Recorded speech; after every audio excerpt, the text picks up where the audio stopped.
Micrófono se escucha mucho ruido, tienes que tener control ahí. Ah, ok, ok. Sí, sí, sí. Es que entré por dos lados por si Ujú. me caía la señal en algún lado. Te voy a dar atributo Sol de coanfitrión, ¿no? Ok, gracias. Ya está listo. Bien, cuando tú nos digas Sol, empezamos, hago la presentación del panel y empezamos a intercambiar. Ok. Eh, sí, sí, está todo listo. Si quieren, ya comienza. Bien. Bueno, pues vamos a iniciar nuestra primera sesión formal y ya, aunque un poco tardía, después de una semana con problemas técnicos, lo cual ofrezco nuevamente disculpas. Este panel denominado La coyuntura económica de México. Este panel está dentro del seminario permanente de discusión sobre la temática de estructura y coyuntura de la economía mexicana. Y yo agradezco mucho a todos aquellos que han formado parte y forman parte de esta discusión y que aceptan participar, porque es una actividad académica dentro de las actividades del área de investigación, sociedad, acumulación capitalista, que es del Departamento de Economía de la UAM Azcapotzalco. Bien, pues voy a empezar presentándolos en primer lugar a la doctora Patti Montiel de la Facultad de Economía. Bienvenida, Patti. En segundo lugar tengo a César Alvarado eh, del Departamento de Economía de la Universidad Autónoma Metropolitana, Unidad Escapotzalco. Y en tercer lugar, a Owen Ceballos Mina, de la también Guamas Capozalco, Departamento de Economía. Bueno, seas bienvenida, Patti, sean bienvenidos Owen y Daniel. Bien, voy a empezar, si me permiten, además de por cuestiones de anfitrión, que les damos la palabra en primer lugar a la doctora Patti Montiel. Y la primera pregunta que yo quisiera plantear es, ¿cuál es su opinión sobre la coyuntura económica nacional e internacional? En un sentido, si ustedes quieren planteármelo, les cederé la palabra a los tres, pero primero a Patti Montiel, en una orientación teórica, metodológica o empírica, es decir, ¿qué opinión tiene sobre la coyuntura, particularmente de la economía mexicana? Adelante, Patti Montiel. Muchísimas gracias por la invitación, Miguel. Me da mucho gusto estar aquí en este espacio, conocer nuevos compañeros y adentrarnos a discusiones que nos interesan, que hemos tratado en el programa de que desarrollamos, que llevamos a cabo entre el Instituto de Investigaciones Económicas y la Facultad de Economía, allí en la UNAM, desde hace mucho tiempo con nuestros maestros, justamente, ¿no? Estudiando este tema, ¿no? Del cambio estructural, la coyuntura, en dónde estamos dados, ¿no? La sociedad dónde está parada, eh, en una perspectiva más bien histórica. En esos seminarios hemos comentado justamente y seguimos comentando la situación actual. Incluso yo creo que la situación actual, no solo la del 2023, sino tal vez esta coyuntura que en términos económicos se planteó con más fuerza desde la crisis económica de 2007-2009, y voy a decir por qué, y que le siguió hacia 2020 la crisis sanitaria y, por supuesto, en consecuencia, la crisis económica, ¿no? De diferentes aspectos que estamos viviendo actualmente. Y discutimos qué tan crítica es la situación. Y la conclusión, o una de las conclusiones a las que hemos llegado, es que son movimientos coyunturales dentro del cambio capitalismo. El enfoque, creo yo, con el cual se tendría que ver, muy bien conoces tú, Miguel Ángel, ha sido la de un enfoque de ver el cambio el cambio histórico en el capitalismo a partir de una concepción que se ha desarrollado, que hemos estudiado y adoptado de fases y etapas de desarrollo capitalista, ¿no? en donde no solamente se ve el movimiento, como tal vez lo plantearía Kondratiev, con los ciclos largos de 50, 60 años, en términos de precios, en términos de valores económicos, en términos de producción económica, sino que también este concepto de fases y etapas ve los cambios en términos superestructurales, ¿no? Que incluso nos permitan ver los movimientos dentro del capitalismo en esta dimensión cualitativa histórica que se tiene, ¿no? Yo creo que bajo esa lente es que yo leo el cambio actual. Y por eso es que nos colocamos en la crisis 2007-2009, después en la de 2020, y lo que denotamos es que no alcanza el cambio estructural que se vivió en la década de los 70 y probablemente desde antes, desde la década de los 60, sino que estamos todavía en una disputa por un cambio a nivel superestructural y que estructuralmente seguimos viviendo la tendencia de la tendencia incluso tecnológica que nos planteó la revolución de la informática y las comunicaciones desde aquellas décadas. A pesar de hablar de la misma convergencia, ¿no? El cambio digital, la robotización, materialmente se sostiene sobre los elementos de esa revolución tecnológica de esas décadas, aunque políticamente hoy, con la cuestión de la guerra o la invasión, más bien dicha, de Rusia hacia Ucrania, el papel que está teniendo Estados Unidos, el decaimiento de la hegemonía, el papel de China, o sea, considerando todos estos elementos, los habría que poner en perspectiva, pero con esta lente. Entonces, por eso es que creo que aún, como diría Alejandro Dabat, uno de nuestros maestros, el debate sobre qué tendencia se va a seguir es justamente la que estamos viviendo y estamos dando. Pero la tendencia no es a la de un cambio radical, como algunas cosas dirían, ¿no? Incluso, no sé si aquí se llegue a plantear, pero incluso que se ha planteado, ¿no? El decaimiento, la crisis del capitalismo, sino más bien un cambio estructural, superestructural, que habría que ver si se coloca dentro del cambio de etapas y fases. Y que hasta este momento consideramos que lo que está habiendo es una disputa sobre una vía, una forma de desarrollar un capitalismo basado en la informática, en las comunicaciones, y lo que se está disputando es eso en este momento, ¿no? Hacia un mundo realmente más multipolar. Es lo que podría decir Miguel Ángel. No sé si me excedí del tiempo. No te, no te preocupes, Pati. Muy interesante realmente porque ubicas un planteamiento integral, es decir, desde la parte coyuntural que es inevitable de considerar desde el aspecto estructural y de largo plazo, además de las diferentes dimensiones que puede plantearse analíticamente desde el campo de la economía a una sociedad como la actual, la contemporánea. Bueno, la misma pregunta, doctor Ceballos.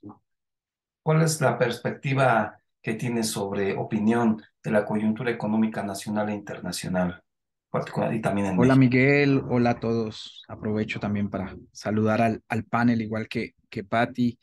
Miguel, pues primero muy agradecido por la invitación a tu panel en este seminario permanente de estructura y coyuntura de la economía mexicana, ¿no? De verdad agradezco la invitación.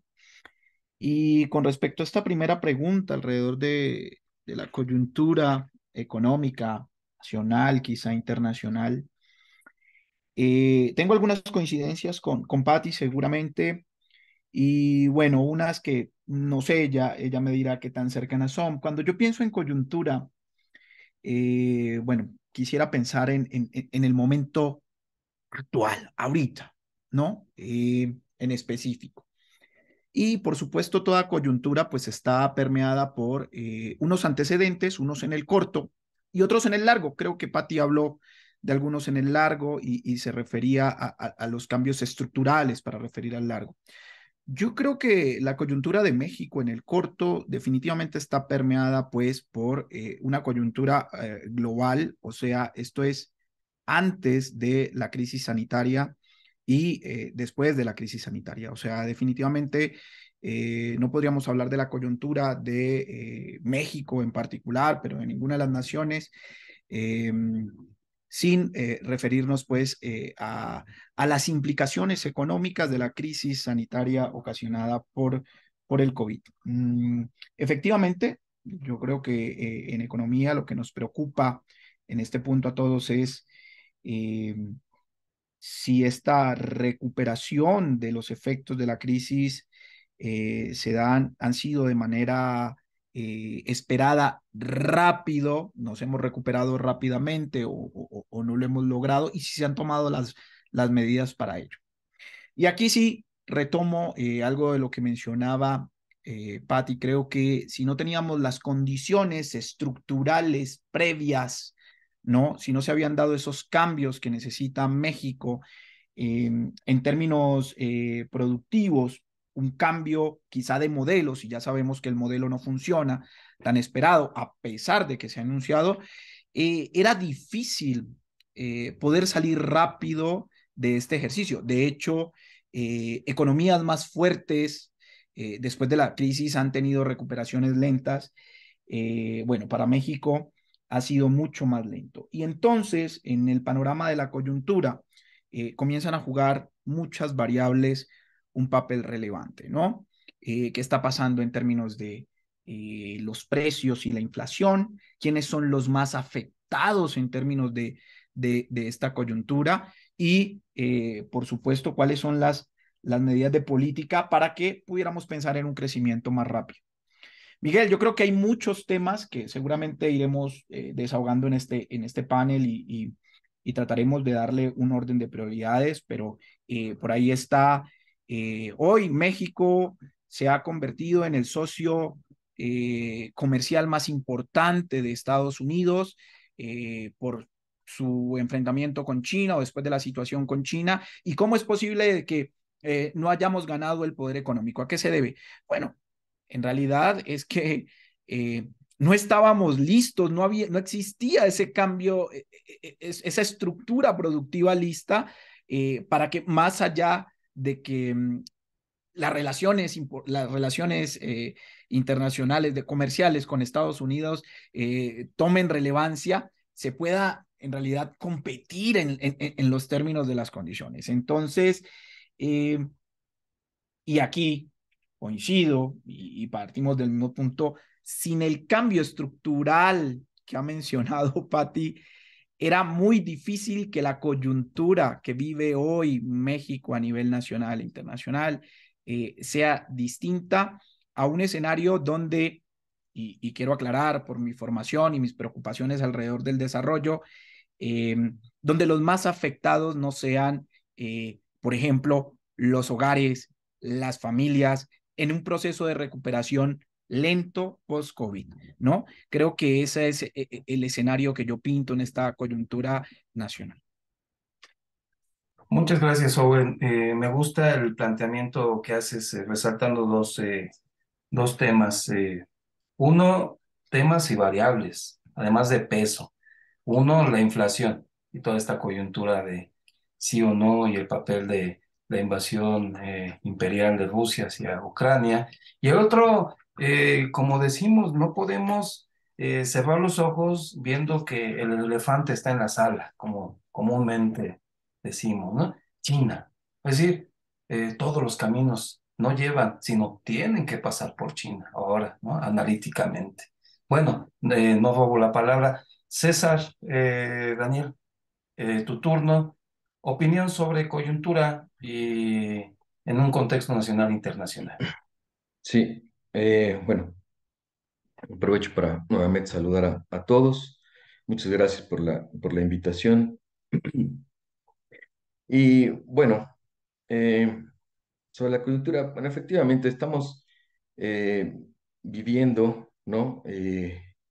Los resultados de la crisis sanitaria, ¿no? Que vivió la humanidad. Pienso yo que ya un poco más allá de la emergencia, ¿no? Ya la economía ha comenzado digamos, a transitar por sus caminos normales, ¿no? Sin embargo, ha habido problemas que ya se han mencionado, y uno particular es la inflación, ¿no? Y entender por qué la inflación ha resultado en un problema post-pandemia, ¿no? Y el resultado, hasta donde entendemos, pues es que ha habido una dinámica mayor, digamos, de la demanda, ¿no? Y una dinámica menor de la oferta, lo cual pues ha generado lo que se ha denominado cuellos de botella, ¿no? En la producción. Entonces, me parece que hay un, digamos, pues un acuerdo generalizado de que la inflación tiene componentes por el lado de la oferta, ¿no? ¿Qué respuesta ha habido de política económica por parte de las autoridades y la mayor parte de los países? Pues es el incremento de las tasas de interés, ¿no? Que es lo que dicta hoy día los cánones del nuevo consenso, es incrementos en la tasa de interés. Sin embargo, hay que considerar que la política monetaria, tal como está pensada y estructurada en el nuevo consenso y como está operando hoy en día, los incrementos en la tasa de interés pues tienen la intención de afectar particularmente el consumo y la inversión, ¿no? Es decir, componentes de la demanda. Sin embargo, como ya mencioné, pues la inflación tiene fuertes componentes de oferta, ¿no? Entonces, ¿qué hemos estado observando en las últimas semanas incluso? eh, Incrementos en la tasa de interés y una inflación que parece bajar muy despacio, ¿no? Se habla que se ha desacelerado los precios, ¿no? Pero ha ido costando, ¿no? Bajar esta inflación. Eh, una semana anterior, hace una semana, se ha reportado que bancos centrales y organismos internacionales como el Banco Mundial cada vez van recorriendo, ¿no? El tiempo en el que vamos a alcanzar nuevamente la meta de inflación. Habíamos empezado en el tercer trimestre del 24, pasamos al cuarto trimestre, la semana anterior fue ya el primer trimestre del 25, ¿no? Entonces, lo que debemos considerar ahora, ¿no? Ya más allá de esta situación en la que estamos, es, digamos, pues los daños colaterales que van a tener los incrementos en las tasas de interés, ¿no? Porque esto pues, puede derivar en una recesión, en una contracción de la demanda, que finalmente va a pegar en la producción, mayor desempleo, y si esto se prolonga, pues los efectos pueden ser, los costos pueden ser mayores, ¿no? Entonces, bueno, esta es mi visión, ¿no? Una visión un poco más macroeconómica, observando las variables y la respuesta que están teniendo, eh, pues las autoridades económicas, los bancos centrales particularmente, que es subir la tasa de interés, ¿no? Con todas las consecuencias que ello tiene, ¿no? Ya iremos viendo si este, todas las consecuencias que ello tiene en este incremento de las tasas de interés, ¿no? ¿Hasta dónde pueden subir la tasa de interés? Bueno, pues la van a subir hasta donde sea necesario, ¿no? Porque actualmente los bancos centrales, pues es su principal herramienta. Si lo dejaran de hacer, empezaríamos a tener problemas en la confianza de los bancos centrales y a lo mejor un incremento en las expectativas de inflación, lo cual generaría mayor presión inflacionaria, ¿no? Entonces, ese es el problema que yo observo, eh, este problema inflacionario que ha sido resultado pues de la post-pandemia, ¿no? Muchas gracias, César.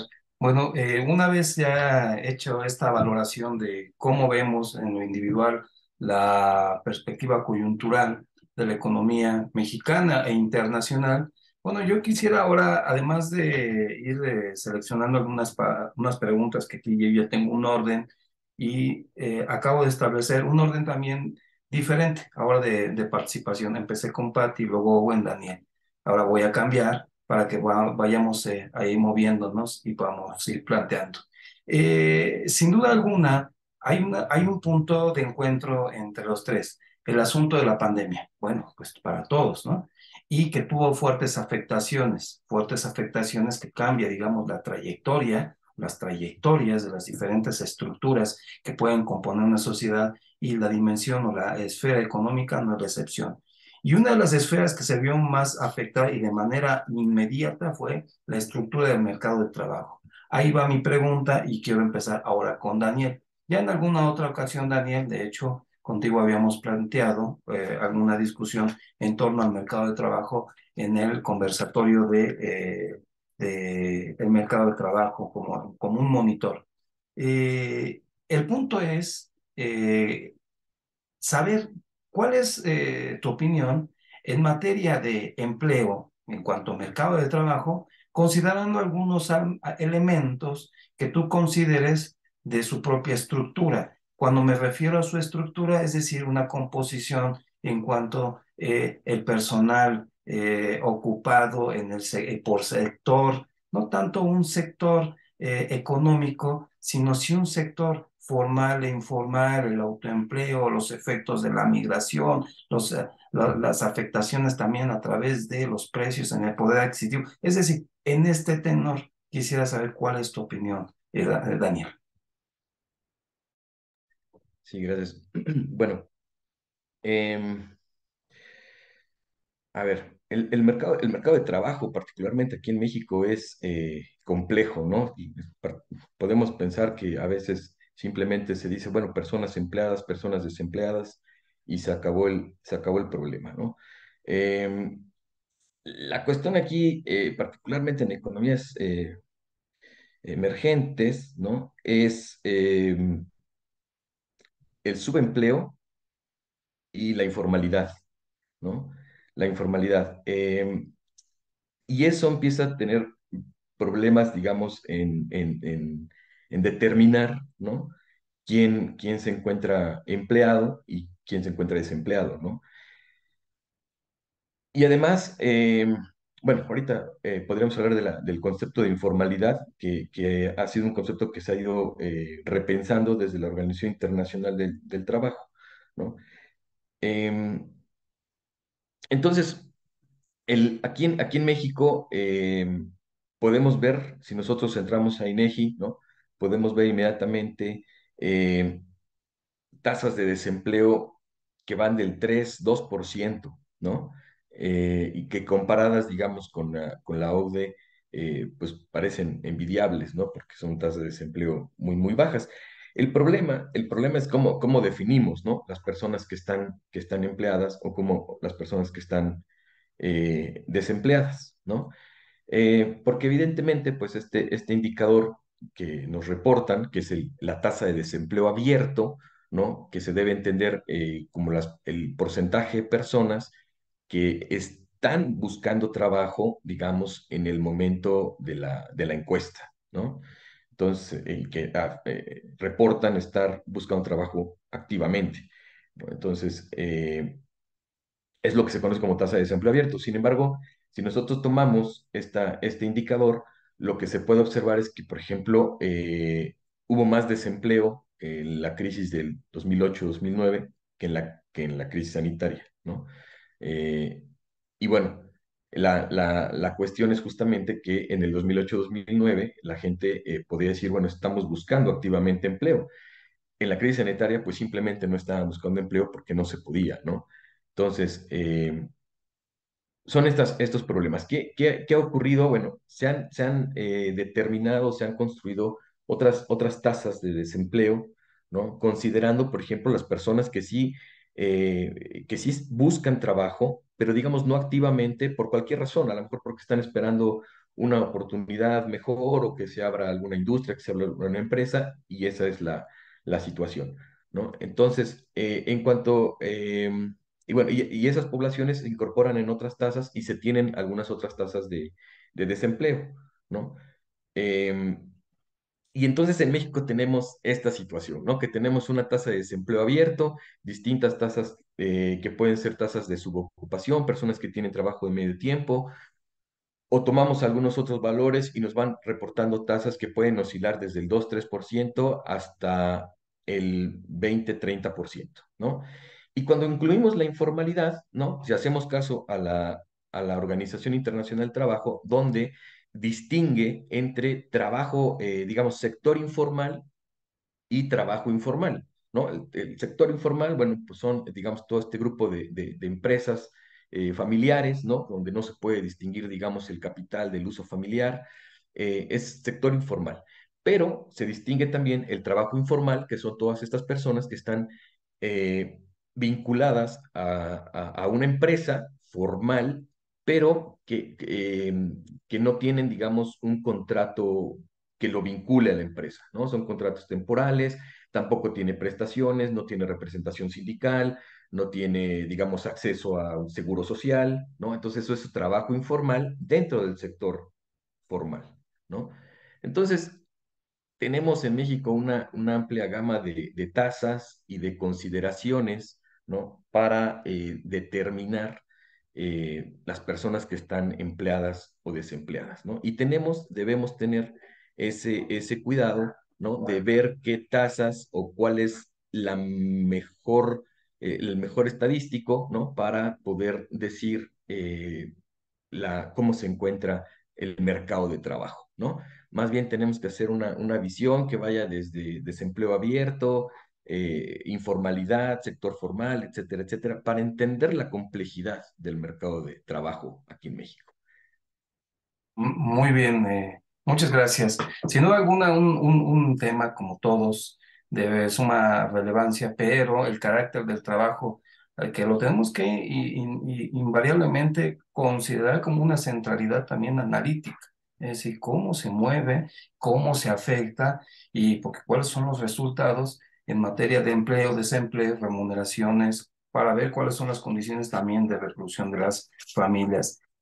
Eh, Patti, la orientación que se tuvo después de una vez declarada la pandemia, ¿no? Veía los periódicos hace 2 días y decían, a 3 años exactamente de que se publicó o se dio a conocer el primer caso de COVID en México. Y de ahí, 30 días después, empezar a cerrar todo en México, ¿no? En el caso de las universidades. Una de las cosas que primero se ve es la disminución, es decir, de las actividades económicas, o bien el choque, como nos gusta decir a los economistas, el choque por el lado de la oferta, ¿no? Yo te pregunto explícitamente, ¿qué expectativas tú ves en México para el crecimiento económico? Tan solo saber, ¿hay expectativas de crecimiento? Y si las hubiera, ¿cuáles podrían ser? ¿A qué niveles? ¿No? Porque mucho se dice, a pesar de que la voz cantante oficial dice, ya nos hemos recuperado desde hace, o ya hemos tomado vuelo en recuperación, decimos, no, señor, disculpe usted, pero no hemos recuperado, ¿no? Para decir recuperación se tiene que ver no solamente una variable, que es la del Producto Interno Bruto, es niveles de empleo, de inversión, de productividad, de cuestiones laborales, etcétera, etcétera, ¿no? Bueno, te dejo con la pregunta. Sí, muy buena esa pregunta, porque dije, claro, ¿cuáles son las expectativas? Pues las expectativas del crecimiento, y vemos siempre que en enero de cada año salen, ¿no? Las encuestas, ¿quién da más? 1%, 1.5, ya bajó, ya subió, el Banco de México ya dio su pronóstico, pero se opone al de la OCDE, de la CEPAL, en fin, ¿no? Y lo que sabemos hoy en día es que de este indicador es que no pasa del 1.5 por ciento para el 2023, etcétera.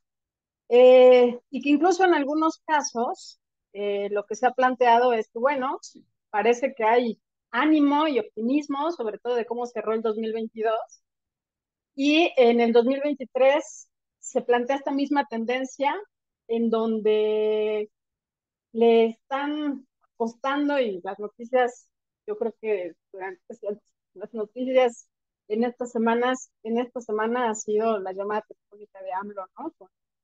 Con Musk respecto a la instalación de Tesla. Es decir, apostarle a la misma vía de desarrollo de hace 40 años. Yo creo que no es tanto el tema como,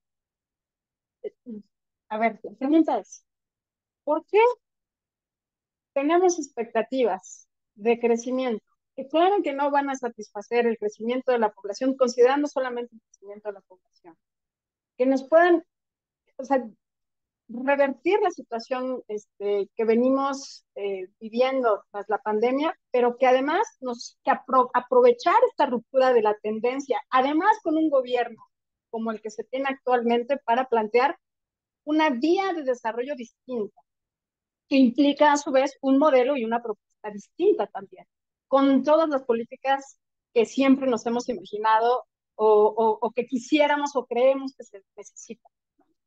Es decir, a mí me parece que las expectativas de crecimiento económico, aunque sean las apuestas al principio del año y no pase del 1%, incluso hasta dicen, bueno, pero ya empieza a mostrar fatiga a este crecimiento económico, le seguimos apostando a las manufacturas, le seguimos apostando al tema de la localización con Estados Unidos, del nearshoring y el tema de fuerza de trabajo barata relativamente hablando. Se le sigue apostando a eso y eso es el mismo modelo de hace 40 años. Y ese modelo se sostiene porque la vía de desarrollo que se ha decidido en México, que hemos decidido al final por omisión o por acción, no permite una expectativa que realmente nos coloque en un crecimiento económico con desarrollo de capacidades de la población. Creo yo que considerar expectativas de crecimiento económico habría que pensarlo en las condiciones, y regreso a mi planteamiento del inicio, del cambio que históricamente se nos está exigiendo. No son las mismas condiciones las del 2023 a las de 1990, cuando se firma el Tratado de Libre Comercio en el 89, ni las de la década de los 70.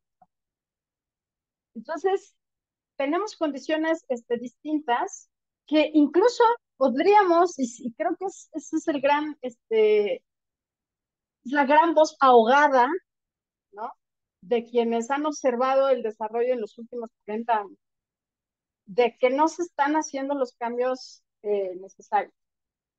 En términos coyunturales, como dirían mis compañeros, yo diría, las expectativas de crecimiento están a este nivel, 1, 1.5, se le está apostando otra vez a la manufactura, a la industria manufacturera, se le está apostando a la cercanía con Estados Unidos, aprovechando la guerra comercial, y se le está apostando a actores individuales, grandes empresas, que se llevan en realidad son poquitas empresas que se llevan el gran volumen de exportación y que aunque generan empleos, hablando del tema de los empleos, no están generando las derramas de conocimiento, los empleos en mayor número, derramas de conocimiento y derramas, no solamente porque, bueno, claro, si viene Tesla podría generar probablemente 10,000 empleos tan solo de poner una sola planta, sino que esto permite generar derramas hacia otras empresas. O sea, cuando hablamos de crecimiento económico también tendríamos que considerar la intervención en ese crecimiento de los diferentes establecimientos en las diferentes ramas industriales, etcétera. Y tan solo pensemos en la manufactura, que ni siquiera ahí las medianas o las pequeñas empresas proveedoras tienen incentivos para integrarse y aprovechar de ramas de conocimiento, de ramas tecnológicas, etcétera, que estas grandes empresas desde hace más de 40 años generan, pero que se apropian solamente unos pocos. Pueden generar muchas derramas, pero la apropiación no se está quedando en el grueso de la. Entonces, para concluir, mis expectativas o lo que comentaría yo sobre las expectativas del crecimiento económico están ampliamente eh, limitadas para un mediano y largo plazo por una vía de desarrollo que no está incentivando la participación de la población. Y no me estoy refiriendo a términos políticos, sino realmente la participación de la población en el proceso productivo. Es decir, a partir de estas unidades económicas más pequeñas, etcétera, con gobiernos, y ni siquiera digo gobierno federal, con gobiernos a nivel de entidad federativa y municipal que lo incentiven.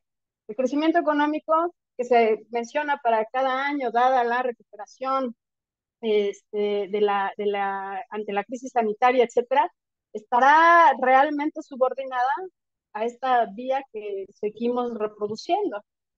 que es una vía neoliberal, especulativa, financiarizada, que no nos permite desarrollar las capacidades de la población. Eso te comentaría, Miguel, compañero. Sí, muchas gracias. Eh, no quisiera traducir algunas cosas o interpretar de manera equivocada, como dije, lo que acabas de decir, Pati, pero sí es de llamar la atención que en nuestra nación se sigan instrumentando determinado tipo de políticas, que además la predominante de la ortodoxia monetaria, ¿no? Digo, no podemos hacernos los disimulados, que es la que predomina, pero lo central pues me gustó lo que planteaste. Es decir, hay un punto en el que tenemos que tener mayor participación y por lo tanto también lo que implicaría un desarrollo de las fuerzas productivas para no depender del sector externo, o sea, fortalecer la parte interna. En ese sentido, Owen, de establecer caminos de no dependencia hacia el exterior, la pregunta va orientada tengo la 4 que es en la situación de dependencia alimentaria, ¿no?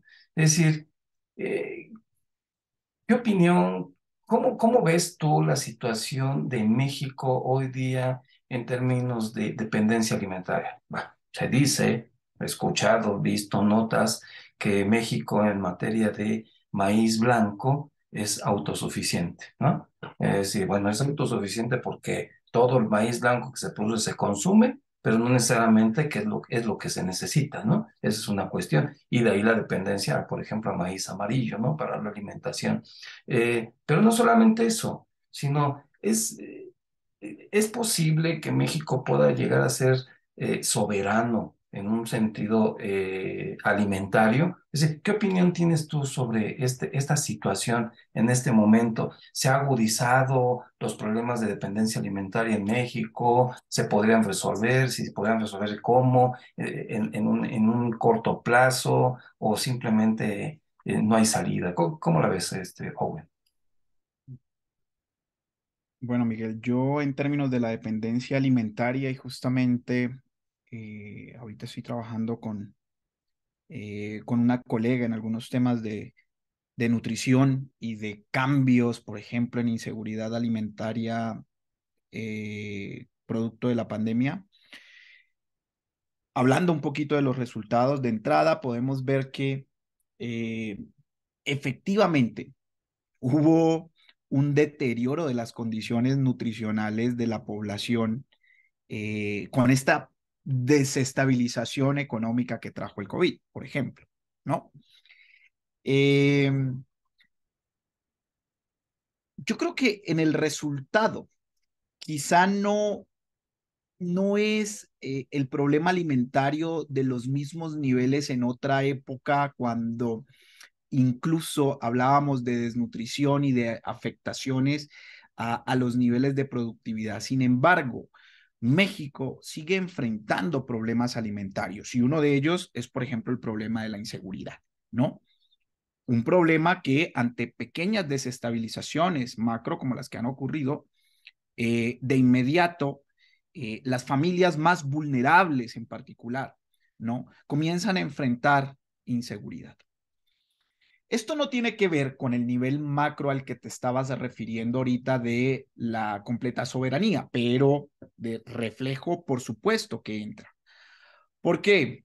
¿Qué tan soberanos somos o no en términos alimentarios? Ya mencionaste, hay algunos productos básicos, algunos commodities primarios, en los que México, dado su consumo, podríamos hablar de soberanía, ¿no? No existe, incluso somos exportadores de ellos.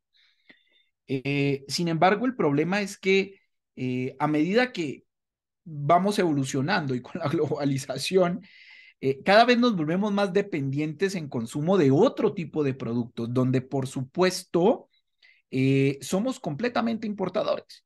Y entonces perdemos esa soberanía alimentaria, ¿no?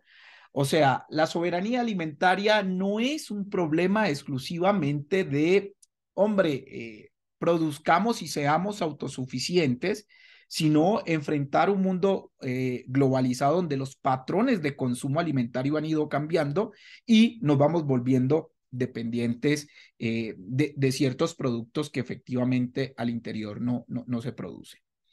Entonces, creo que analizar este tema de la soberanía alimentaria nos lleva a adentrarnos en los patrones de consumo, en cuestiones culturales, que en términos esenciales la preocupación política debería estar más en la problemática de la inseguridad, de la nutrición y, bueno, claramente, por ejemplo, los programas alimentarios escolares con la pandemia y el cierre vieron afectadas familias con menores.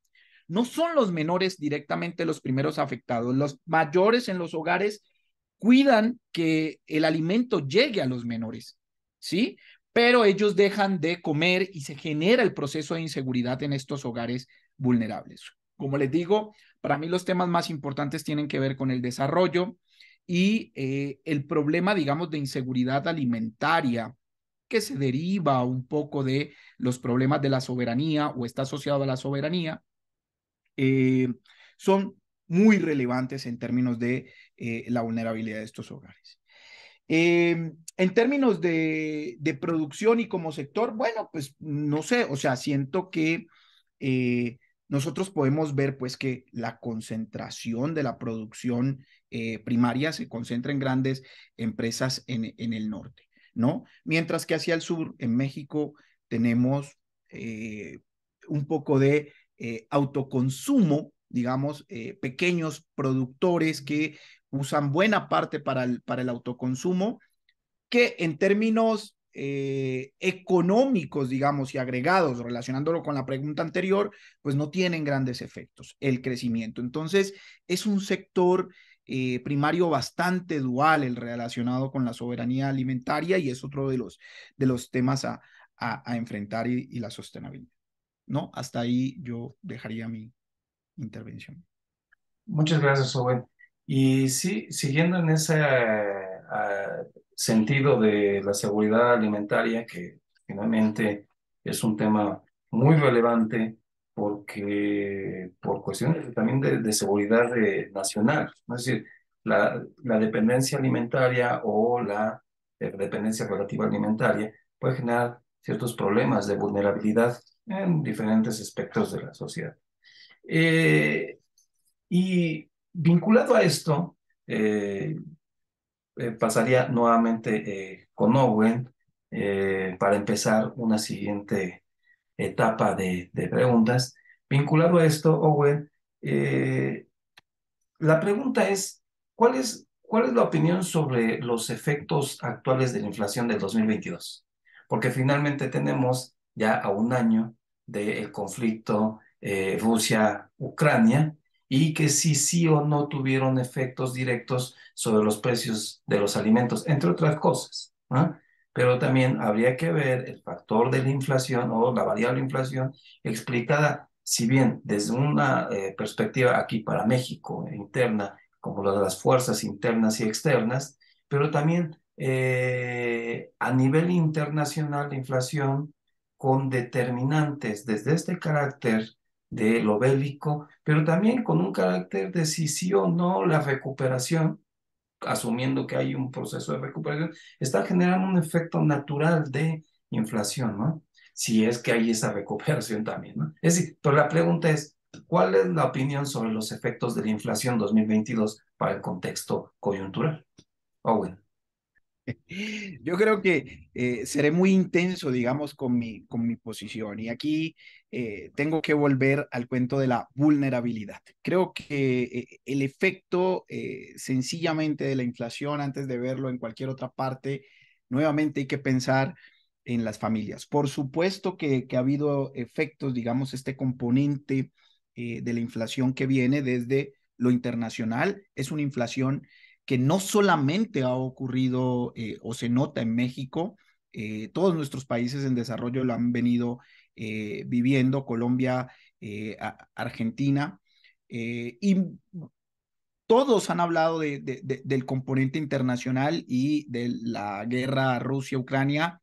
A un año han logrado, digamos, sobrepasarse, ir salvando de una u otra manera, digamos, los problemas comerciales que ha traído, pero aún así, la inflación ya no es una cuestión transitoria y es como se ha reconocido, es una cuestión de largo plazo, ¿no? Y esto, cuando se pensaba que era nada más transitorio, pues justamente Daniel hablaba, pues la estrategia de política, subir las tasas de interés en busca de control o que no se disparen, ha tenido relativa funcionalidad para medio controlar. Aún así, la verdad es que nuestra economía y ya no estaba preparada para ciertos, ni para operar con inflación. Ya estas fluctuaciones, no estamos acostumbrados, digamos, en términos económicos, a operar con grandes tasas de inflación. Y de inmediato los efectos van sobre, nuevamente, las familias y los hogares, sobre los alimentos en particular, ¿no? Los salarios, estamos hablando de, por ejemplo, sí, incrementos del salario mínimo, se ha hablado mucho del salario mínimo, ¿no? Y que ha sido una de las estrategias para subirlo, ahorita que estamos hablando de empleo. Si estos mismos incrementos como fuerzas internas mantienen y sostienen esa inflación. Puede ser que sí o no, pero nuevamente nos estamos adaptando a vivir con precios altos, ¿no? Con un incremento generalizado de los precios y unos salarios que no sabemos si realmente podemos adaptarlos o no a esos procesos inflacionarios.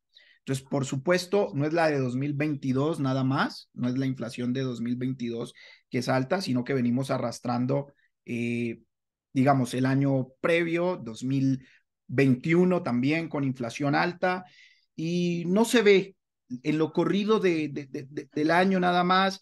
La inflación anual para este año va calculada en 6.8 y bueno, con respecto al año, en febrero, el incremento fue de 7.7%, ¿no? El nivel inflacionario. Entonces, no hay, hablando de expectativas hace un rato, no hay una expectativa a la baja, Miguel. Eso como principio. Dos, eh, hombre, la inflación se mueve diario, por decirlo de alguna manera, los salarios no. Sin embargo, hay partes flexibles del comercio diario que sí intenta ajustarse y solamente genera presiones económicas. Entonces, es una variable fundamental que está generando una presión en términos de el detrimento económico. Las expectativas no son positivas y ya Bati hablaba de no hay un cambio de modelo, no hay condiciones estructurales, es difícil enfrentar las condiciones macro que aparecen en esto, ¿no? Esa es mi opinión. Gracias, Owen. Y esa afectación sobre las familias mexicanas, bueno, algo hay que hacer para amortiguar. Dice la política económica, Daniel, que hay una autoridad, que es la autoridad monetaria, el Banco de México, que tiene como principal tarea, pues, atender el fenómeno de la inflación, ¿no? Es decir, contenerlo o poderlo paliar. La pregunta va por ahí, Daniel, ¿no? Yo sé que es una pregunta que te gusta, cayó en tu campo. Eh, ¿Tú cómo consideras la actuación del Banco de México en materia de política económica monetaria? Y la pregunta también ahí junto es si ha tenido un efecto de manera directa con el tipo de cambio, ¿sí? O sea, ya lo sabemos, la clase de macroeconomía, la política, el ejercicio de la Junta de Gobierno para poder determinar la tasa de interés, cuántos puntos base, más o menos, le sigo el ritmo a la Fed o no. Ok, pero ¿y qué? ¿Qué podemos decir en un sentido coyuntural? ¿Está bien? O sea, Jonathan Heath recientemente, hace una semana, decía, bueno, esperamos que el Banco de México pueda seguir su propia ruta ya y que se pueda ir despegando de la línea de influencia tan fuerte de la Fed. Bueno, es lo que yo le entendí, ¿no? Pero la pregunta es posible. No sé, pero ¿tú qué opinas al respecto? La pregunta, del actuar del Banco de México y el tipo de cambio. Bueno, mira, del, como hemos dicho, ¿no? En el contexto actual, digamos, los bancos centrales, el instrumento que tienen, pues es el incremento de la tasa de interés. Ahora, eh, y digamos, si tienen que seguir subiendo la tasa de interés, lo van a seguir haciendo, ¿no? Porque, digamos, no hay otro instrumento y si lo dejaran de hacer, eh, las expectativas, ¿no? Sería una señal de que al banco le ha dejado importar la inflación y se empezaría a generar mayores expectativas. Entonces van a seguir subiendo las tasas de interés al punto 5 o al punto 25, ¿no? Por ahí no creo que bajen más de eso, ¿no? Van a seguir subiendo eh, esas tasas de interés. Ahora, ¿es efectiva esa política? Pues, eh, mira, la idea, como hemos dicho, ¿no? La idea es un poco frenar, la idea de que se suba la tasa de interés es desincentivar el consumo y la inversión, ¿no? Que son componentes de la demanda y por lo tanto frenar la demanda. O sea, no es que con el incremento de la tasa de interés se baje la inflación, es con el incremento de la tasa de interés se hace un intento para que no suba tanto, ¿no? Es como un freno nada más, no es que la vaya yo a bajar, va a seguir su ritmo, pero es un intento de bajar. Eh, entonces, de alguna manera, la tasa de interés tiene que influir sobre las decisiones de consumo y de inversión prácticamente. Eh, Ahora, la inversión pública y privada, pues ha venido cayendo, ¿no? Particularmente la privada, ¿no? Eh, Entonces, bueno, con estos incrementos en la tasa de interés, pues se esperaría que bajara aún más la inversión, que digamos sí depende de la tasa de interés, las decisiones de inversión que sí dependen de la tasa de interés o del sector de la sociedad, el sector de inversionistas, que sí, digamos, consideran la tasa de interés como una referencia, ¿no? Lo digo porque también hay que considerar que en una economía como la mexicana hay un gran sector de la sociedad, un gran sector de MIPIMES, de empresas que pues no toman sus decisiones de inversión con base en la tasa de interés porque simplemente a veces no tienen acceso a un crédito bancario, ¿no? Entonces, por ahí ya tenemos una limitante de los efectos que pueda tener la tasa de interés sobre la inversión. Y sobre el consumo, bueno, pues si las empresas de repente no tienen acceso al sistema financiero, pues las familias a lo mejor tendrán un poco menos. Entonces, ahí tendríamos que analizar qué tanto, ¿no? Que si en verdad las decisiones de consumo y de inversión, ¿no? En el grueso de la población, para que tenga un mayor efecto la tasa de interés, efectivamente se fijan en las tasas de interés que determinan la banca central y con ello la banca comercial, ¿no? Entonces, quizás es un factor del por qué se puede subir la tasa de interés y como decía, los precios o la inflación pues no cede, ¿no? O sea, sigue eh, con un valor alto y si baja, lo hace muy, muy lentamente, ¿no? Ahora, sobre el tipo de cambio, bueno, el tipo de cambio, como sabemos, en los últimos meses, de hecho, eh, pues el valor del dólar ha disminuido, ¿no? El precio del dólar ha ido disminuyendo. Em, bueno, eso efectivamente tiene que ver con los incrementos de la tasa de interés. Eh, Evidentemente, el diferencial de tasas de interés entre México y Estados Unidos se ha incrementado, sobre todo en las últimas decisiones de los bancos centrales, ya que México lo subió 0,5 y la Reserva Federal de los Estados Unidos lo subió 0,25. Entonces, eso ha generado una entrada de dólares a México, lo cual pues revaloriza la moneda local. Por otro lado, también se había presentado una tendencia, digamos, creciente de las exportaciones, ¿no? Eh, por ahí entonces podríamos también tener una captación de dólares y las remesas, ¿no? También las remesas después de la pandemia se incrementaron, ¿no? Y entonces la cantidad de dinero que han estado enviando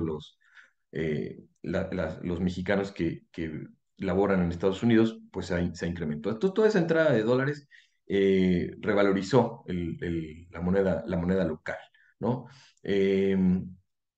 Entonces, pues si el Banco de México va a continuar subiendo las tasas de interés y el diferencial se siga siendo más grande con la tasa de interés de los Estados Unidos, es probable que sigamos viendo, digamos, este valor del dólar en 18.75, ¿no? Que por ahí en 18.40 ha llegado a 18.40. Entonces, eh, pues eso es más o menos lo que podría yo comentar. Gracias, César.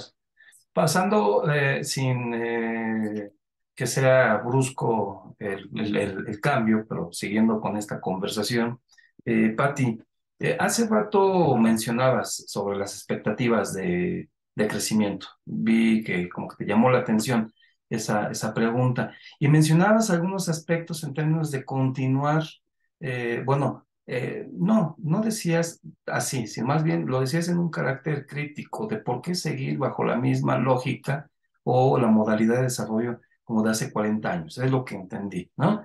Y la pregunta va en el siguiente sentido, es decir, el sector manufacturero está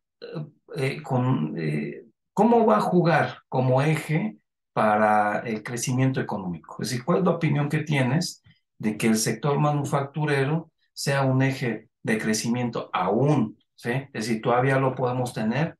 Le seguimos apostando a las manufacturas de supuesto alto contenido tecnológico, o seguimos con esta caracterización del nearshoring que mencionaste también. Es decir, eh, confiamos en el sector manufacturero para que nos saque o que sea como no, sino un bastión, pero sí un sector que nos permita empujar el crecimiento económico del país. ¿Qué opinas, Pati? Bueno, pues lo que pasa es que el sector manufacturero ha sido el motor de las exportaciones, ha sido el vínculo con el mercado mundial. Y el punto acá es que México, o sea, si vemos las cuentas nacionales, decimos México está vendiendo, pero cuando uno acerca la lupa, no es México el que está vendiendo. Lo que sabemos es desde el Telecán, desde el TLC, que la tendencia ha sido, y ahora con la competencia del sudeste asiático y de Asia, bueno, China, por supuesto, ha sido la de utilizar estos tratados para poder triangular y entrar a los mercados, al mercado estadounidense.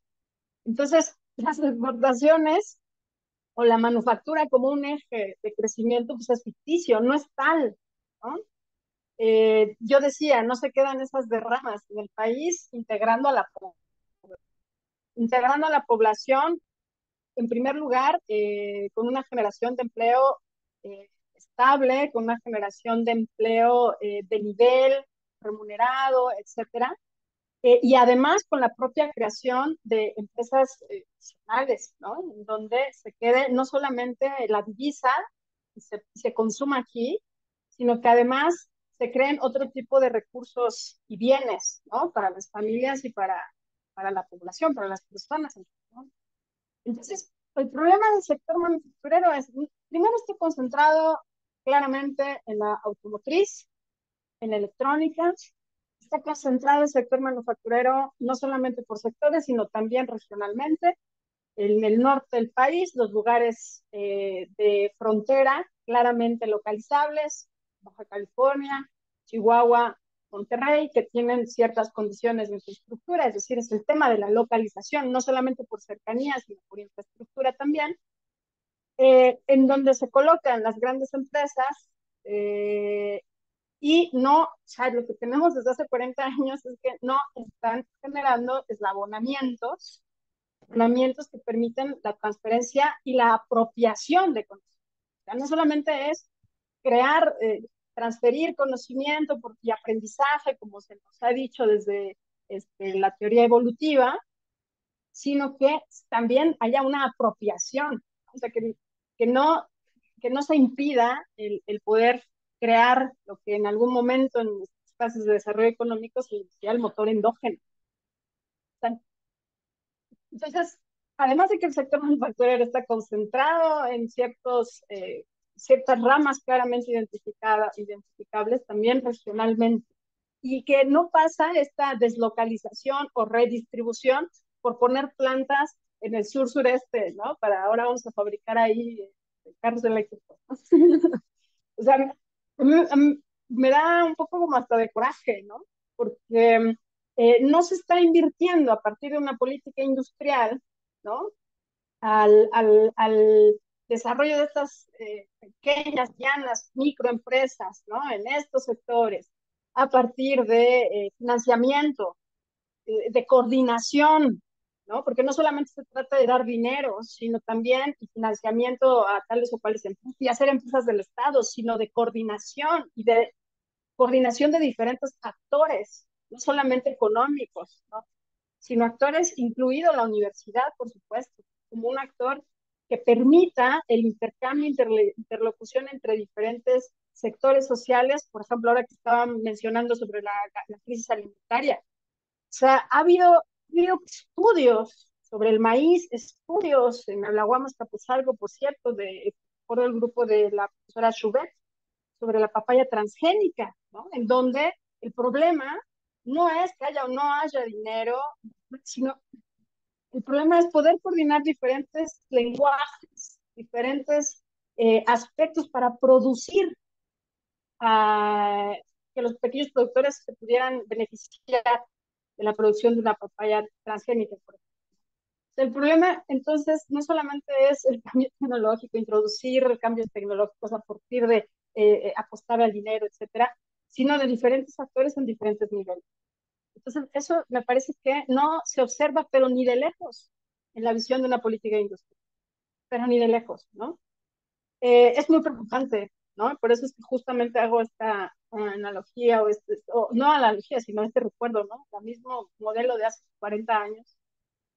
Porque además también el sector manufacturero, además de estar concentrado regionalmente y sectorialmente, y estar conectado cada vez más hacia el exterior, con estas limitantes en la transferencia de capacidades, que bueno, yo digo conocimiento, eh, y que al final o sea, mantenemos una tendencia en una vía de desarrollo del capitalismo que, que, que, que se concentra, ¿no? Se sigue concentrando la riqueza, etcétera, en ciertas familias y empresas que están igualmente relacionadas con sectores exportadores rentistas, ¿no? O sea, eso es lo que estamos teniendo. Entonces, no se rompen estas dinámicas y no veo que tampoco haya intenciones de romperlas. Y esto se traduce al final del día en una falta de distribución de la riqueza en el país. Entonces, el sector manufacturero como un motor de crecimiento económico, pero con todas estas fallas, realmente lo que hace es reproducir tendencias que justo se criticaron desde la década, o sea, finales de los 80, la década perdida, todo lo que se disputó en los 90, etcétera, pero que no le hemos logrado romper esas tendencias. Entonces, ese sería mi comentario, Miguel Ángel. Gracias, Pati. Habría que apostarle por un proyecto en nación diferente. Recuerdo que los artículos constitucionales del 25 al 29, al 28, 25, 26, 27, 28, marcan una directriz de lo que tendría que ser los ejes rectores a través del Estado mexicano del crecimiento y desarrollo.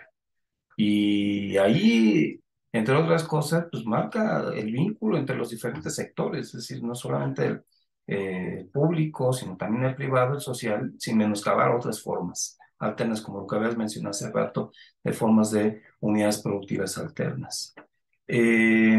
Seguir apostando por la manufactura es seguir sin salir, ¿no? Sin salir para generar ese crecimiento endógeno, fortalecer los núcleos endógenos de crecimiento y hacerlo a través de la manufactura, más de la manufactura vinculada a nearshoring y el intercambio entre empresas, bueno, estamos perdidos. cuando hay espacios alrededor del mundo que le han venido apostando en los pasados 20 años sobre la generación de conocimiento. Y es ahí donde tenemos que hacerlo. Bueno, sin desviarme, que sé que ese es un tema muy consentido tuyo, Pati, pero yo te quisiera preguntar, ya entrando a la última etapa del panel, ¿sí? El papel del Estado mexicano, particularmente del gobierno, ¿sí? La política fiscal. Si bien el Estado ha operado y mucho en el siglo XX como un garante y un propulsor de la actividad económica, bueno, tendría que hacerlo en lugar de con políticas procíclicas, pues debe ser anticíclicas en momentos de recesión, ¿no? Como las que hemos vivido.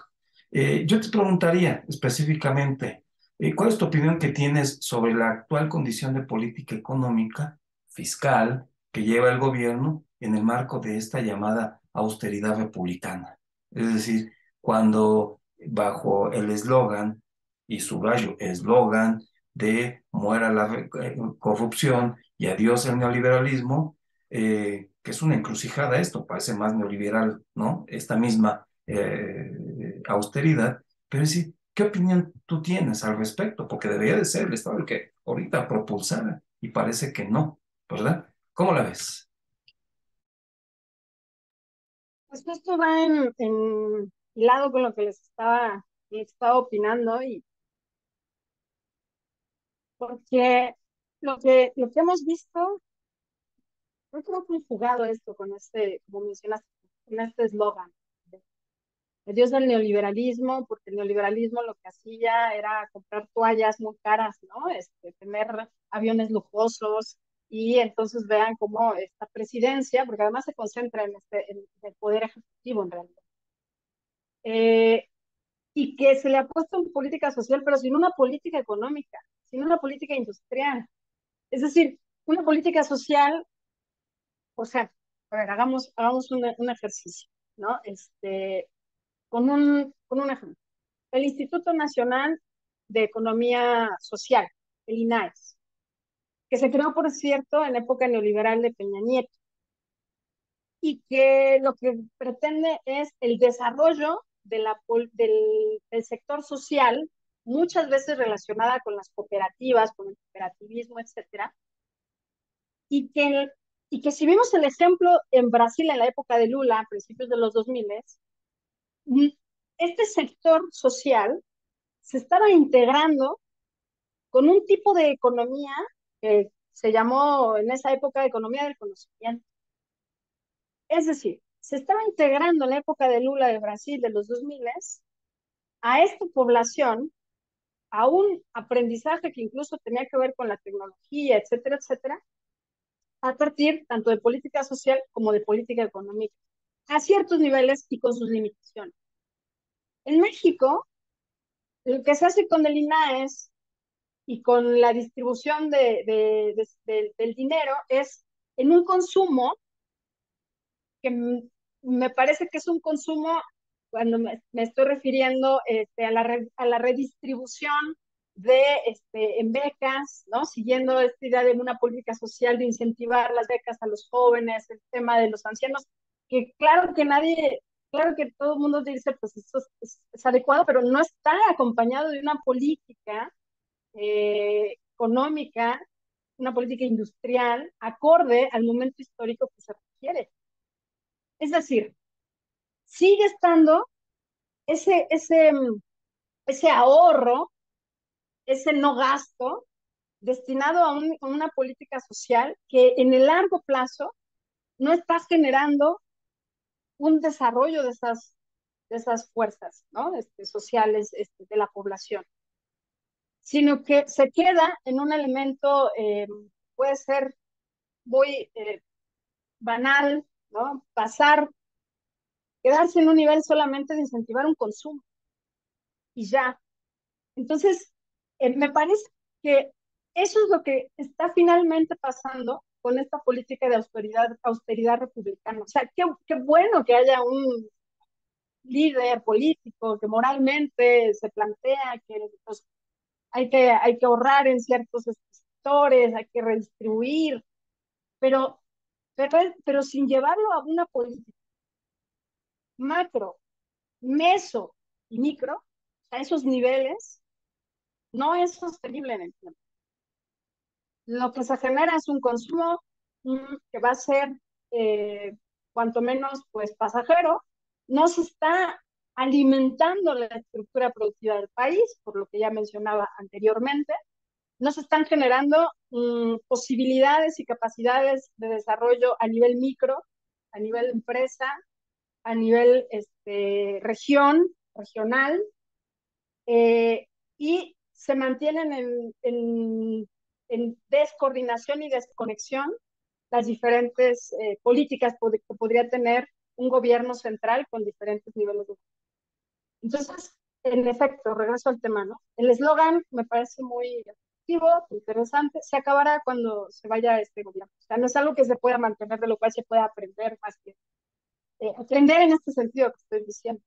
Entonces, y lo que más, y dada la tendencia que está siguiendo el mundo, y que siguió Argentina y que siguió Brasil, me parece peligroso porque lo que va a continuar es un momento de perder la oportunidad que se nos planteó hace algunos años, de cambio realmente de modelo, de cambio de una vía de desarrollo, y al contrario, ¿no? Una reacción, ¿no? De quienes pudieron haberse sumado a esta intención de cambio, y va a haber una reacción y van a sumarse y van a, a engrosarse las filas de la derecha. Entonces, eso es una preocupación, si quieren, ideológico y política también, por supuesto. Gracias, Pati. Sí, complicado el asunto sobre efectivamente una política industrial, ¿no? Políticas que permitan emplear este momento histórico actual y decir, pues vamos de aquí para adelante para que tengan efectos a mediano y largo plazo. Voy con Owen.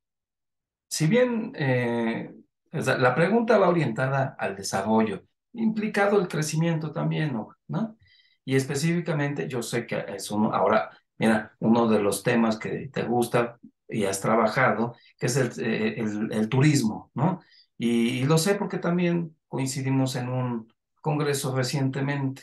La pregunta es, si bien no es el sector turismo la panacea, ni tampoco es el bastión, ¿no? Que va a catapultar a México a niveles. Pero la pregunta es, ¿tú cómo ves al sector turismo en este momento como un sector que permita ir recuperando para el crecimiento y por lo tanto al desarrollo, aunque sea geolocalizado, ¿no? En estos aspectos que tú ya has trabajado de cómo son esos centros, como dicen, integralmente desarrollados o Planeado. planificados para eso, ¿no? ¿Cómo la ves? El sector turismo, porque además se vuelve, no sé, se vuelve místico, habría que desmistificar, si genera suficientes recursos provenientes del exterior. Durante la pandemia fue el sector que no paró. Es decir, ¿cómo la ves? El sector turismo. ¿Nos podemos atener como un buen sector que nos puede dar además algo adicional, algo central de desarrollo en México? Creo que esta parte final de tu pregunta acerca de qué esperar del sector turismo, como nos puede dar un agregado, lo podemos o no responder, pero prefiero usar mi intervención para apoyar un poco la hipótesis de Patti, justamente usando el sector turismo alrededor de esto. En el caso particular del turismo mexicano y de los centros integralmente planeados, y el caso particular donde está el centro, pensemos en Cancún, en Quintana Roo, como estado. eh, Hombre, si vemos, el turismo es un sector muy dinámico, un sector que incluso manda señales en la economía, como lo hace la construcción, de qué tan activo está el crecimiento, qué tan dinámico, o cuando cae, cae más rápido y muestra, o sea, es señal en el comportamiento económico. Eh, Eso del lado del valor agregado y el crecimiento está bien. Lo que quiero decir es, un centro integralmente planeado como Cancún desde los años 70, pues ha tenido las tasas de crecimiento del país más altas, digamos, podemos decir que a nivel local o regional conduce sus tasas de crecimiento, ¿no? Tanto que se ha ido poblando la región. El problema es que cuando vemos este crecimiento acelerado del valor agregado que se da a partir del turismo localizado en una zona como Cancún, como Quintana Roo, y vemos los niveles de desarrollo, vemos otras dimensiones del desarrollo más allá del valor agregado, encontramos que la pobreza en términos absolutos ha crecido, en términos relativos se ha estancado, mientras la población crece. Encontramos que la desigualdad reduce un poco, pero reduce en los mismos niveles que reduce el resto del país. Vemos que urbanamente hay problemas de marginalidad, que hay segregación y segmentación, que una cosa es lo que se observa en el turismo y otra cosa es la población en la región, cómo vive, que brinda estos servicios y si tiene mayores niveles de desarrollo que otros. La verdad es que eso no está ocurriendo, a pesar de que en términos de la producción y del valor agregado, Cancún continúa creciendo y Quintana Roo continúa creciendo. Lo que quiero decir con este planteamiento es que sencillamente podemos tener modelos anclados en sectores que podrían llevar a un crecimiento económico, ¿sí? Pensados como polos de desarrollo en su momento, anclados en ese crecimiento, pero que si no se planearon en términos sociales, en términos del desarrollo de la población, en términos de la difusión de los conocimientos, en términos de que los salarios incrementen, por ejemplo, que están estancados a nivel servicios, pues ese desarrollo es incompleto, ¿no? Y volvemos a lo mismo que estaba mencionando Patti hace un rato. Quizá el turismo es de esos sectores afortunados en términos regionales porque un lugar como estos centros integralmente planeados pueden despegar y pueden haber inversiones que se vean beneficiadas. Pero si no están bien diseñados en términos sociales, la distribución no es adecuada, al final seguimos en lo mismo, ¿no? ¿Quiénes se llevan los beneficios de esa inversión, Miguel? ¿No? Entonces, es un sector interesante, un sector a observar, porque es de los que genera dinámica de crecimiento en México, pero infortunadamente está muy ligado a la localización y entonces solamente sirve en términos de crecimientos locales, pero que no bien sin el diseño adecuado, el desarrollo no es completo, no es en todas sus dimensiones, ¿no? Ni siquiera el desarrollo local. Entonces, hace falta algo aún en el modelo para anclarlo en las otras dimensiones. Esa es mi opinión acerca de el turismo, ¿no? Bien, muchas gracias, Owen. Vamos concluyendo con la última pregunta que también está ligada en parte a lo que estaba mencionando Owen, que específicamente es el sector externo.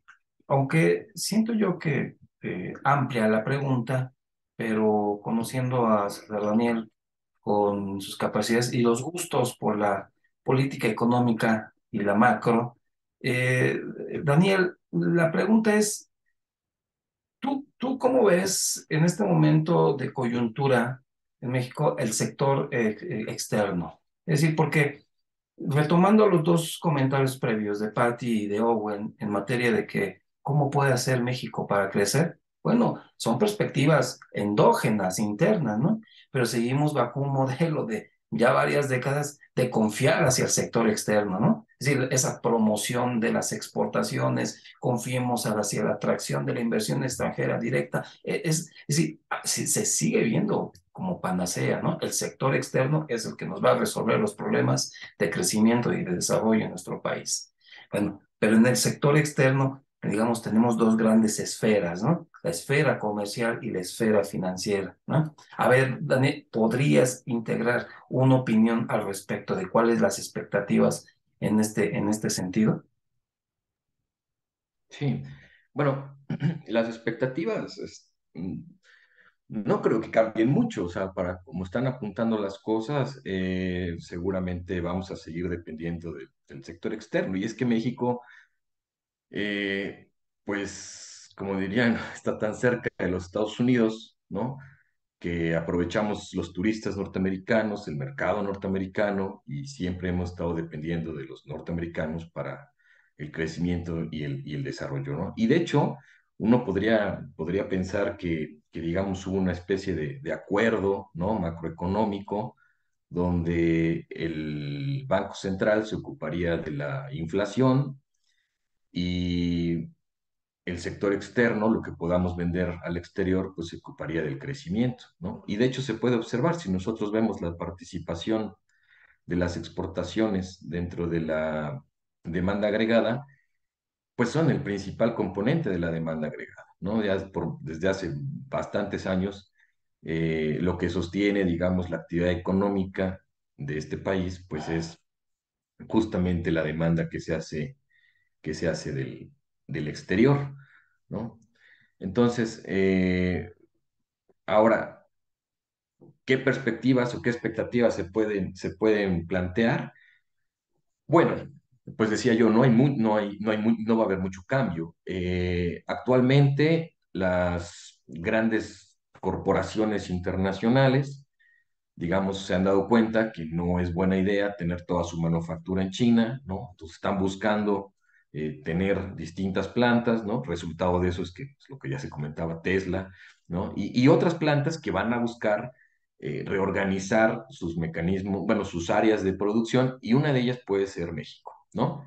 Entonces, eh, entonces, ahorita lo que, digamos, se está apostando es que justamente haya una relocalización de las inversiones y se localicen aquí en México, ¿no? Justamente para seguir con las manufacturas, ¿no? Las exportaciones. Es decir, en ese sentido, yo creo que el sector externo va a seguir siendo el motor de la demanda, ¿no? De la demanda de nuestros productos. eh, y pues será digamos, pues no habrá, digamos, mucho cambio en cuanto a la forma, ¿no? En la que estamos conduciendo la macroeconomía. Se está apostando básicamente por el mismo modelo. Gracias, César Daniel. Bueno, hemos concluido con las preguntas. Yo les agradezco realmente mucho sus valoraciones, sus opiniones. Entiendo que sí es muy diverso, pero realmente esto nos permite hacer, digamos, un panorama general, un abanico de variables, de sectores, de tendencias, de directrices que están encaminadas en la búsqueda del crecimiento, ¿no? Hay que buscarlo, el crecimiento prometido. Y no lo digo por esta administración, lo digo por los Claro. pasados 40 años. Después del desarrollo estabilizador nos hemos quedado esperando todavía ese salto cuántico por parte de nuestra economía, ¿eh? Yo quisiera cerrar con ustedes palabras nada más de cierre, opinión que puedan integrar entre ustedes yo les cedo la palabra igual 2, 3 minutos para que den un cierre de lo que hemos abordado y, y así al siguiente, ¿no? Voy a empezar nuevamente, anfitrión, Patti, me voy con Owen, cierro con César Daniel. Adelante, Patti. Bien, pues gracias. Ha sido interesante este intercambio, esta dinámica, Miguel Ángel, ¿no? En tocar ciertos tópicos y cada quien va a ir encontrando ahí los puntos de diálogo que hemos ido también, estableciendo. Yo quisiera reaccionar, ¿no? A diferentes aspectos que se han tocado en las preguntas, ¿no? O sea, coincido con lo que se plantea, claro, respecto al turismo, el turismo de sol y playa, que es el que nos está, que es el más dinámico, etcétera, ¿no? Y que también tiene diferentes consecuencias medioambientales, además de sociales, ¿no? Eso es lo que se está también disputando y los grandes proyectos que se han planteado, que es interesante que justamente este gobierno no ha retomado, ¿no? O sea, el tema ambiental, sus diferentes eh, proyecciones, al contrario, ¿no? Ha generado disputas en el territorio al respecto. Y por supuesto también mencionar que esto a mí, voy a ir al principio, ¿no? O sea, es que no hemos sido capaces de romper esta trayectoria histórica que no depende de un gobierno en particular, ¿no? Sino de la construcción sociopolítica en nuestro sistema, en nuestra sociedad.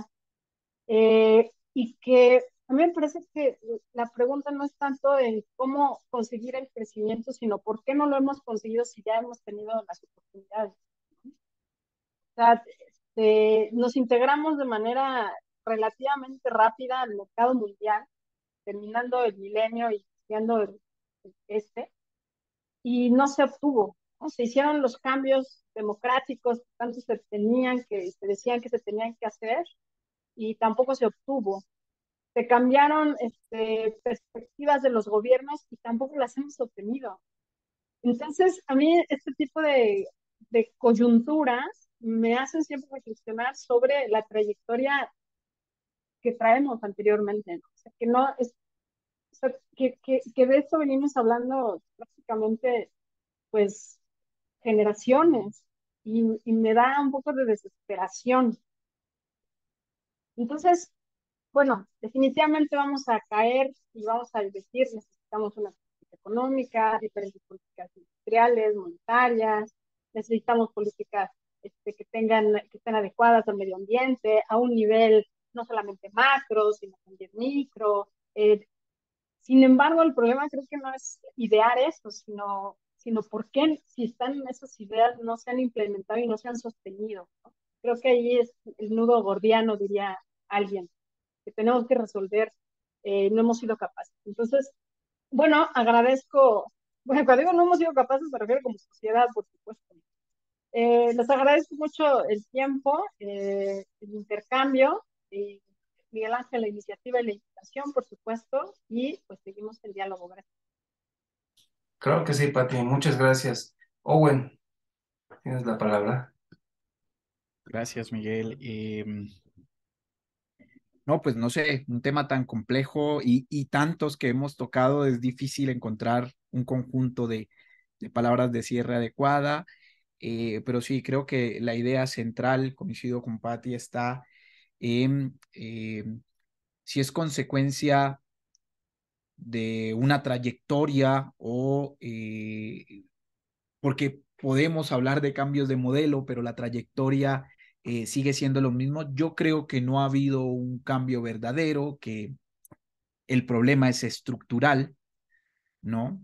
Y que a veces reproducimos ideas que están por ahí, pero no sembramos verdaderas semillas, ¿no? Eh, lo endógeno en realidad tiene que ver con esas semillas. La producción de conocimiento, por ejemplo, lo intentamos, pero no alcanza a florecer, ¿no? Entonces, creo que hay cosas que no negamos, coincidimos, manufactura como un sector de arrastre, ¿no? Y muchas cosas alrededor, pero eh, tiene que tener esa generación de conocimiento, esa difusión, esa derrama y un montón de cosas que no ocurren y que incluso en las mismas manufacturas hay un proceso de extracción y no de anclaje. Entonces, eh, creo que definitivamente el modelo económico bajo políticas neoliberales, bajo políticas antineoliberales, no ha logrado traccionar, realmente no. ¿Cuál es? Ahí están las ideas. ¿Cómo es exactamente? No sé. Pati habló de nudo gordiano. Quizá es ahí el nudo gordiano, ¿no? El cómo realmente traemos estas ideas que tenemos para realmente hacerlas factibles, teniendo ahora nuevas preocupaciones, ya no nada más el crecimiento por sí solo, sino otras dimensiones del desarrollo que se hacen inaplazables, ¿no? Que creo que es de las cosas que hemos hablado hoy. Yo particularmente, y tengo que decirlo, es mi último comentario, sí creo que afortunadamente nuestra política económica discutida al nivel que lo hemos hecho hoy en este panel tiene demasiada carga e influencia política y administrativa. Y en México, eh, el peso político y la afinidad y los ideales políticos muchas veces no dejan que, que nos pongamos todos de acuerdo, aunque parece que tuviéramos las mismas ideas. Y lo menciono porque creo que Patti hoy ha mencionado algo que yo lo creo convencidamente. Si la nueva administración fue una oportunidad para México en términos de el cambio del modelo económico, porque es el que nos interesa en este panel, es una oportunidad completamente desperdiciada porque el cambio no se ve, ¿no? El cambio no se siente y no hay resultados por ningún lugar. Y no es una cuestión nada más de suerte, le correspondió una pandemia, es una coyuntura difícil, no, es realmente si analizamos las decisiones de política económica desde nuestra visión de economistas, de estudiosos de la economía, tendríamos que decir que no ha habido un ejercicio que verdaderamente podamos llamar distinto a lo que se ha hecho antes, de manera significativa, ¿no? Hay pequeños cambios, pero existía la credibilidad y eso generaba una oportunidad de propuestas distintas, bien estructuradas. Creo que no se trabajó en eso y entonces eso es parte del mensaje. Parece que para que logremos ese modelo, quizá hay que pensar a despegar un poco o un mucho de cuál es el peso político y de las decisiones políticas sobre lo que realmente queremos. Es muy difícil, creo que existe una imposibilidad estructural ahí, pero es un tema que creo que debe empezar a tocarse, ¿no? Creo que, digamos, la sociedad mexicana hoy es más consciente de que no era fácil y no era decir, voy a hacerlo distinto. Y es un problema de un modelo político. No, va más allá. Miguel, muchas gracias y muchas gracias también a mis compañeros del panel por haber escuchado tanta cosa extraña. Muchas gracias, Owen. César Daniel, adelante. Sí, bueno, pues igual muchas gracias por el tiempo, la oportunidad de expresar estas ideas. Pues se han expresado varios temas, varios problemas, ¿no? Varios problemas que enfrenta no solamente la economía mexicana, sino la economía mundial, ¿no? Algunos de ellos. Em, pero particularmente para México, me queda esa sensación de que hemos planteado, digamos, los problemas, ¿no? Y hemos llegado a la conclusión de que falta algo, ¿no? Falta algo para que crezcamos, pero no sabemos exactamente, o al menos no quedó muy claro, ¿no? Cuál es, digamos, ese modelo, ¿no? Es una alternativa, ¿no? Un modelo distinto, hay que hacer las cosas distintas, pero, pues, ¿cómo, ¿no? O sea, cuando hablamos de un modelo alternativo, pues cada quien puede tener en su cabeza un modelo alternativo, ¿no? Sobre, por ejemplo, pues hablo, por ejemplo, la conducción de la política monetaria, ¿no? Podríamos regresar a un ancla de tipo de cambio o agregados monetarios o no sé, ¿no? Otro modelo, otra forma. En cuanto al comercio exterior, pues no sé, podríamos tener exportaciones canalizadas, ¿no? Apoyar directamente una industria, no apoyar otra industria. Y eso, algunos dirían, no, pero eso es intervencionismo del Estado, ¿no? El Estado nos tiene que meter en el mercado, ¿no? Entonces, cuando hablamos, a mí siempre me ha quedado esa sensación desde siempre, de toda la vida, cuando se habla de alternativas y de otros modelos, siempre pregunto, ¿qué modelo, no? ¿Cuáles modelos, cuáles alternativas? Y me parece que ahí está la discusión, ¿no? Me parece que ahí es donde tenemos que empezar a intercambiar ideas. Estos paneles buenísimos, ¿no? Están para plantear los problemas, ¿no? Y justamente para empezar a pensar en cuál es, ¿no? Nuestro modelo alternativo. ¿Qué podríamos nosotros proponer como alternativas para justamente generar primero crecimiento, ¿no? Y después una distribución de ese crecimiento? Entonces, pues sean bienvenidos estos paneles siempre y muchas felicidades, Miguel, por esta oportunidad. Wow, muchas gracias.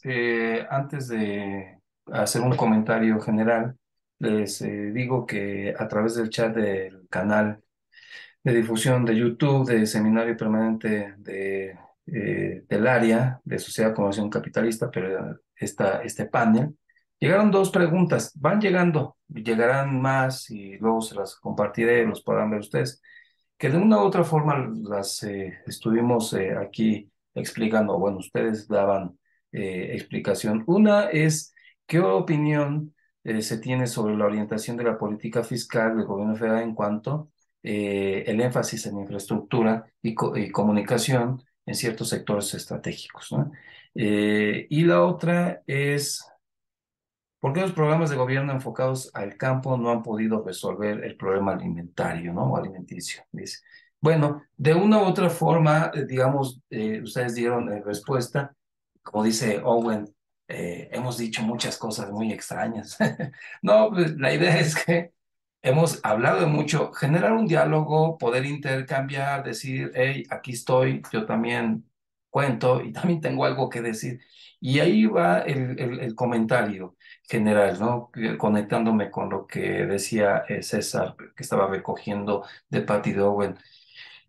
Los centros universitarios y más de instituciones públicas como la UNAM y la UAM, no menoscabo a nadie, pues son centros de desarrollo de ideas, centros de desarrollo de ideas que donde buscamos, además de la pluralidad y la universalidad, buscar, hay una búsqueda por mejorar las condiciones de nuestra población.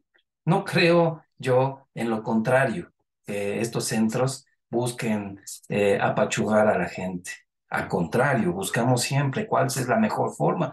Y tenemos opiniones que son resultado de nuestras reflexiones en términos de la lectura, la investigación, el desarrollo de las ideas y además permanentemente estar compartiendo estas ideas a través de las aulas en actividad docente. Entonces, estamos trabajando y vemos la experiencia y damos nuestras opiniones, ¿no?